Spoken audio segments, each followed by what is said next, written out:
Shriman Vijay sir, the former national president for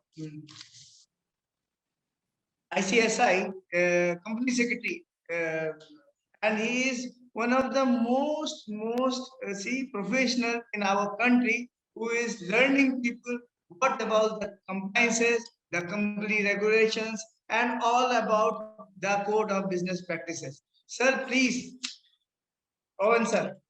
Okay, so thank you, Amit. Thank you very much. Thank you, Mr. Vijendra. Now, the topic you have assigned me to MSME and the company law perspective in context of MSME.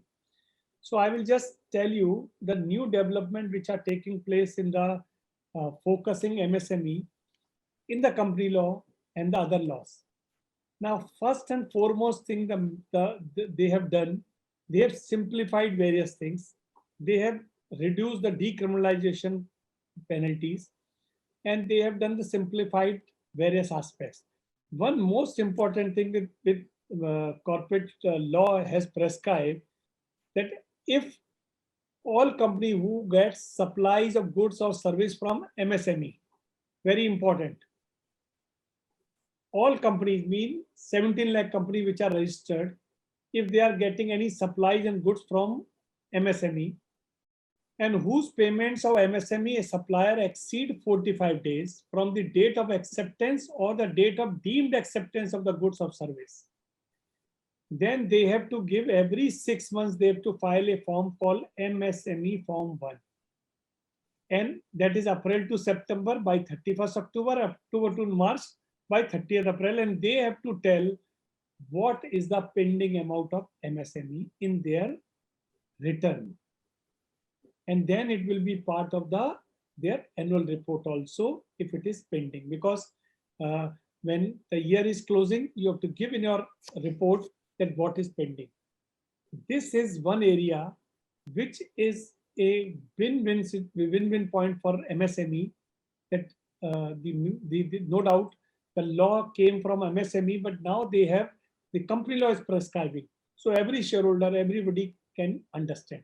Only message to MSME that when they supply something, they should have an agreement and they should watch when they are supplying something, immediately it should come that they should not create a problem that it's a rejected thing or service I'm not agreeing, that you have to maintain. So some acceptance you have to take. This is one major thing which has taken place. Now, second is the definition of a small company has changed now. Earlier, it was 50 lakh rupees capital, now it is 2 crore. And then turnover 2 crore to 20 crore. So they come under the small company, and small company is there, then you have so many advantages, merger, and then compliances, less compliances are there. Then there is a new concept called OPC, one-person company. And then one-person company, because so many MSME, they are individual and they want to start a company, but because they don't have a partner, so they can't do this. So now it is allowed that you can form one-person company.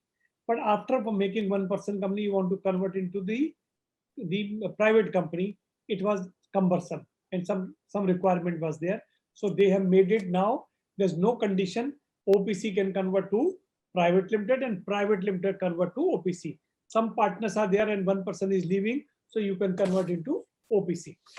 Then the requirement of OPC has reduced because in average annual report you have to file where you have to give very few information which are required. So don't give the complete detail because these people are not having the approach of professional, so they can do. Then in the process, when you are incorporating a company, you have to take various registration, PAN number, TAN number, various other things. So now the new system is there that you incorporate a company, all these forms, all these numbers, all these things will automatically in one form, you can get all the numbers. Now they have added one more, shop and establishment, which is required by every company if they are having a business. So that is also part of incorporation process that you can do. Then if you are a small company, then you can do merger. Then they have provided a startup in the small company, so they can do the merger with very shorter route. So two companies are coming together. They have to go to the court. Now here, there's no need to the court. You can go to the regional director, and there's a very simplified process you have to follow. Another aspect is that now the video conferencing board meeting is allowed for all types of transaction. So you have 2 partners, 3 partners, directors you want to take, but problem is they cannot come to the, you have a physical meeting, it's a cost. So they have now make it that you can do all types of meeting through video conferencing. Then there is a one restriction now it's coming, that use of accounting software which has a feature of recording audit trail. That is one restriction which is there. So everybody cannot manipulate this.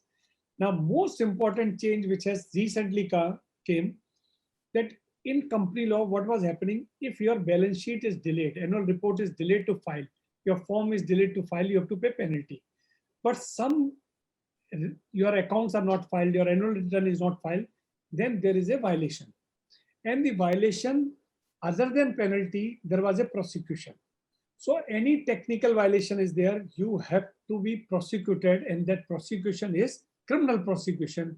So companies were avoiding this thing. That's why they were not forming.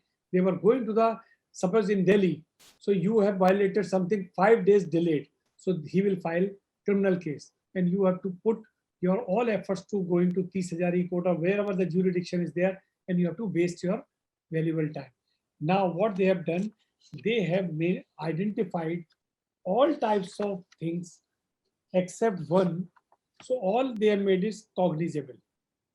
They are prescribing majority cases penalty in-house. Go to ROC and pay the penalty. If somewhere it is higher, where the fine or imprisonment is there, then they are prescribing, go to the regional director and do it. And that is a higher level thing. And last thing is that is a cognizable offense, that is a fraud under 447. So they have restricted very few things which are directly coming under the fraud. Anything which you are doing fraud, whether it's an incorporation, issue of shares, or manipulating the accounts, manipulating of things, cheating with somebody, willfully doing something. So all these things are coming only on the criminal side. Remaining thing is a simplified, go pay the penalty and matter on. These are the new developments has taken place for MSME, small companies, and everybody will benefited.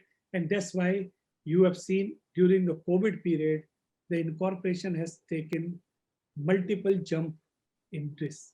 So these are simplified process, will help MSME, will help this, and they will take advantage. Thank you very much. Thank you, Vijay sir. Such a information which is really valuable as far the compliances is concerned for the MSME business. Thank you very much for joining us, sir. Thank you, sir.